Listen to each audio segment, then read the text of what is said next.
Hello student, आज मैं कक्षा 11वीं के लिए कृषि संकाय वाले बच्चों के लिए लेके आया हूँ। मैं गणित कृषि गणित आज मैं पढ़ाने वाला हूँ आप लोगों को अध्याय 11 त्रिकोण मिति। ठीक है, त्रिकोण मिति किसको बोलते हैं आपने पिछली कक्षा में पढ़ा हुआ है। एक बार मैं फिर बताना चाहूंगा कि त्रिकोण मिति क्या है। त्रिकोण मिति उसको बोलेंगे गणित की वह शाखा, गणित की वह शाखा जिसके अंतर्गत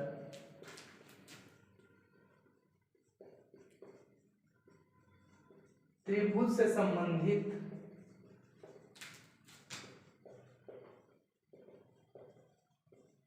समस्याओं को हल कर जो मान प्राप्त करते हैं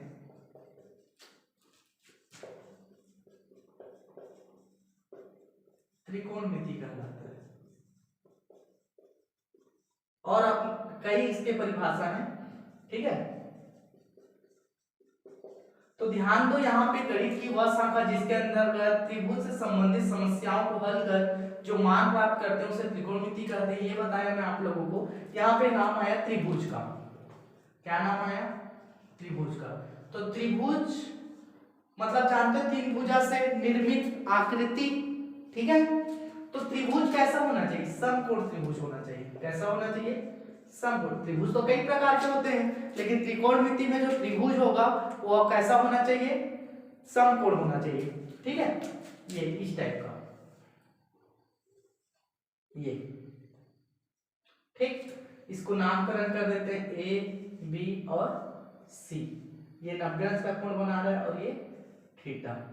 ठीक, तो यहाँ पे ये समकोण त्रिभुज में तीन चीज दिखाई दे रहा है। ये बी और सी एक भुजा, ए और बी दूसरी भुजा और ए और सी तीसरी भुजा। तीन भुजा दिखाई दे रहा है और तीनों भुजा का अपना अलग अलग नाम है समकोण त्रिभुज में ना। ध्यान देंगे, ये वाली जो भुजा क्या है, ये वाली भुजा क्या है, ये वाली भुजा क्या है। जैसे हम इसका बात करते हैं, ये बी सी वाली भुजा का बात करते हैं, तो ये उसका क्या कहलाएगा? बेस कहलाएगा। क्या कहलाएगा? बेस इज इक्वल टू आधार। ठीक, और जिसके बेस पे जो खड़ा है लकीर, ये ए और बी या बी ए, इसको हम बोलते हैं लंब। क्या बोलते हैं? लंब। तो ए बी क्या कहलाएगा? इसका लंब कहलाएगा। और जो टिका हुआ जो है मतलब बी सी आधार और जो लंब ए है, ए और सी जो भुजा होगा वो कहलाएगा इसका कर्ण। क्या कहलाएगा? कर्ण कहलाएगा। तो यहाँ पे हमने सीखा कि समकोण त्रिभुज में तीन चीज पाया जाता है, लंब, कर्ण और ये अपना आधार। और ये तीनों चीजों से मिलकर त्रिकोण मिति का पाठ्यक्रम चालू होता है। तो त्रिकोण मिति में ध्यान देंगे,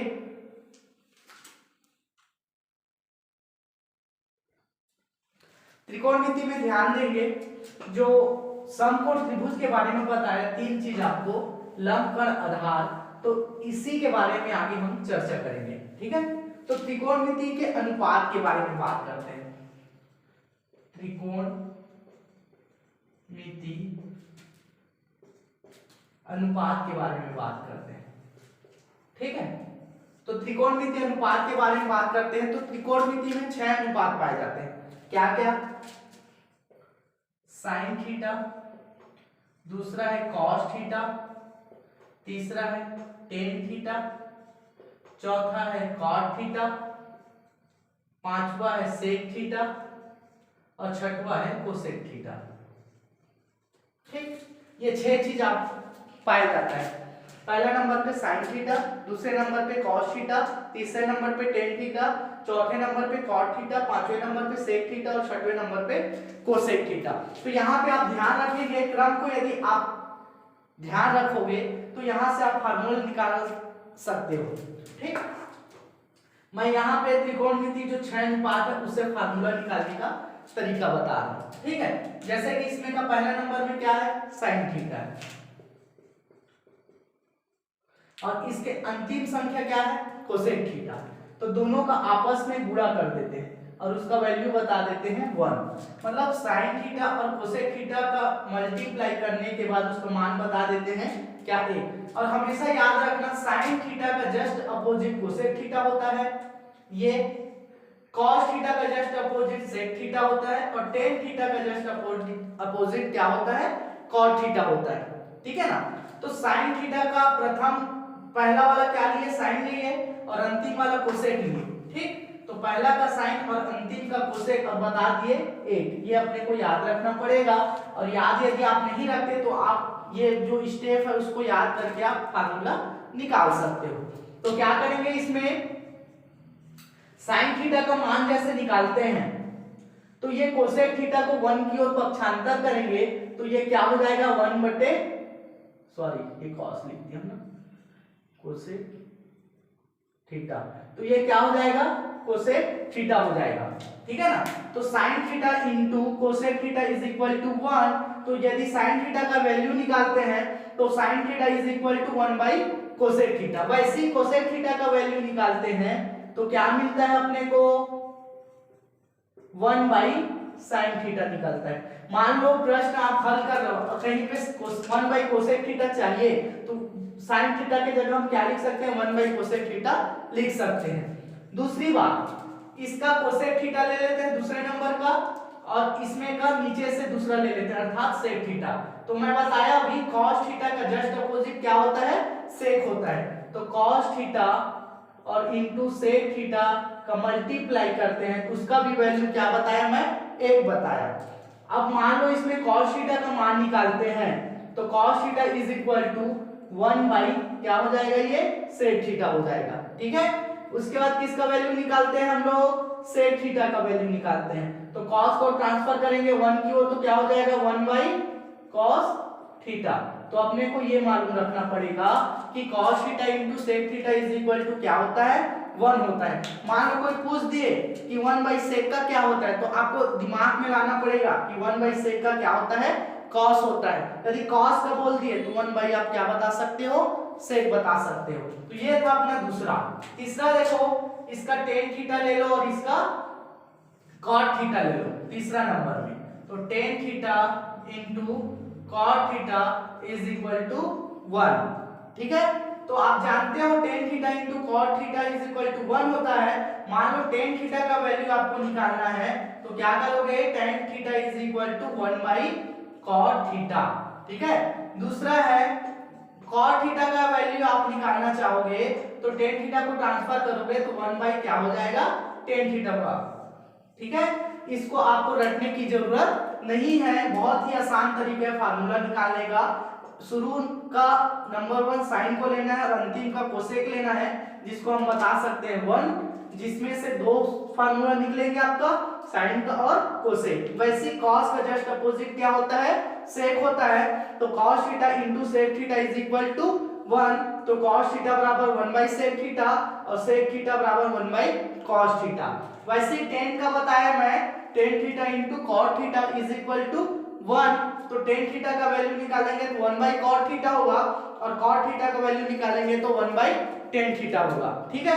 ये था अपना त्रिकोणमितीय अनुपात का मल्टीप्लाई वाला फार्मूला। अब इसके बाद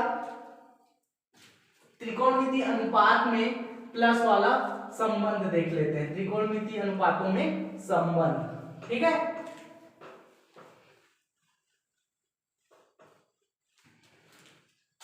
ध्यान देंगे, सर्वसम्मिका सिद्धि कीजिए करके भी आ सकता है, या त्रिकोणमितीय अनुपात में पारस्परिक संबंध, त्रिकोणमितीय अनुपात में पारस्परिक संबंध, ठीक है। तो त्रिकोणमितीय अनुपात में पारस्परिक संबंध बताता हूं मैं। तो पहले नंबर पे क्या था अपना, साइन थीटा था, दूसरे नंबर में क्या था, cos थीटा था। तो दोनों को लूंगा मैं ना, दोनों को लूंगा और जोड़ देता हूं ये, ठीक। Sine theta plus cos theta, अब दोनों का वर्ग लगा देता हूं, ये sine square theta plus cos square theta is equal to 1। ये पेपर में पूछा भी जा सकता है कि sine square theta plus cos square theta is equal to 1 सर्व समीकरण सिद्ध कीजिए। ठीक, तो ये अपना क्या है, सूत्र है sign square theta plus cos square theta का मान क्या होता है, 1 होता है, और ये अपने आप में सिद्ध है। ठीक है, तो अपने को साइन स्क्वायर थीटा का मान निकालना है, जैसे तो यहां से मैं साइन स्क्वायर थीटा का मान निकालना सिखाता हूं आप लोगों को। ठीक, तो ये प्लस cos स्क्वायर थीटा 1 की ओर ट्रांसफर करेंगे तो 1 माइनस क्या हो जाएगा, cos स्क्वायर थीटा हो जाएगा। तो जहां पे sin स्क्वायर थीटा है वहां पे हम क्या लिख सकते हैं, 1 बाई cos स्क्वायर थीटा लिख सकते हैं। दूसरा, अब इसी का वर्ग को मैं ट्रांसफर करता हूं 1 माइनस cos स्क्वायर की ओर, जिसको हम बोलते हैं वर्गमूल पक्षांतर करने पर, तो ये हो जाएगा sin थीटा बराबर वर्गमूल 1 माइनस cos स्क्वायर थीटा। ठीक है, तो यहाँ पे देखो साइन स्क्वायर थीटा का दो मान निकल गया, एक क्या sine square theta is equal to 1 minus cos square theta, और दूसरा वर्गमूल का ट्रांसफर किए तो क्या हुआ साइन थीटा बराबर 1 माइनस cos थीटा। तो ये अपने को याद रखना पड़ेगा कि sine square theta plus cos square theta का मान क्या होता है, 1 होता है। ये अपने आप में क्या सिद्ध है, स्वयं सिद्ध है ना, तो इसको हम सर्व समीकरण भी बोल सकते हैं। दूसरा, इसी में से ये तो अपना sin स्क्वायर थीटा का मान हुआ, अब cos स्क्वायर थीटा का मान निकालते हैं। चलो ऐसे निकलेगा से क्या होगा, cos स्क्वायर थीटा बराबर ये sin को ट्रांसफर कर देते हैं 1 की ओर, तो 1 माइनस sin स्क्वायर थीटा। अब किसको ट्रांसफर करेंगे, वर्गमूल को। ठीक है, तो cos theta is equal to under root 1 minus sin square theta. तो ये था अपना ये sin square theta plus cos square theta is equal to 1 से 4 फार्मूला निकालना सिखाया आपको कि sin स्क्वायर थीटा को लिख सकते हैं हम लोग 1 माइनस cos स्क्वायर थीटा, सिर्फ sin थीटा को लिख सकते हैं under root 1 minus cos square theta, और cos स्क्वायर थीटा को लिख सकते हैं 1 माइनस sin स्क्वायर थीटा, और cos थीटा को लिख सकते हैं cos theta is equal to under root 1 minus sin square theta. तो ये था अपना sin square theta plus cos square theta का। अब इसके बाद मैं बताता हूं आप लोगों को, दूसरा है sec square theta minus tan square theta is equal to 1। ये भी अपना क्या सर्व समीकरण सिद्ध कीजिए। ठीक है, sec square theta minus tan square theta, इसको भी अपने को क्या करना पड़ेगा, याद रखना पड़ेगा। यहां से देखो फार्मूला निकालने का तरीका बता रहा हूं। sec स्क्वायर थीटा का वैल्यू निकालते हैं तो 1 माइनस 1 को ट्रांसफर करेंगे तो क्या हो जाएगा, प्लस में होगा, तो 1 प्लस tan स्क्वायर थीटा। अब इसके बाद किसको ट्रांसफर करेंगे, रूट को ट्रांसफर करेंगे, तो sec theta is equal to under root 1 plus tan square theta. ठीक, तो ये sec का वैल्यू निकल गया, ये sec स्क्वायर का वैल्यू निकल गया। अब माइनस tan का निकालते हैं, ध्यान देना ना, तो ये होगा minus tan square theta is equal to 1, और माइनस सॉरी प्लस sec को पक्षांतर करेंगे तो माइनस sec स्क्वायर थीटा। ठीक है, अब देखो यहाँ पे ऋण चिन्ह है, अब ये ऋण चिन्ह को मैं क्या करना चाहूंगा, हटाना चाहूंगा, तो दोनों पक्षों में ऋण चिन्ह लूंगा तो क्या होगा, tan स्क्वायर थीटा बराबर जो माइनस है वो क्या हो जाएगा, प्लस हो जाएगा, और जो प्लस है वो माइनस हो जाएगा। ठीक, दोनों पक्षों में ऋण चिन्ह लूंगा तो ये जो ऋण है वो धन हुआ, ये भी ऋण था वो धन हुआ, जो धन था वो ऋण हो गया। अब इसका वर्गमूल पक्षांतर करेंगे तो क्या होगा, tan थीटा बराबर वर्गमूल sec स्क्वायर थीटा माइनस 1।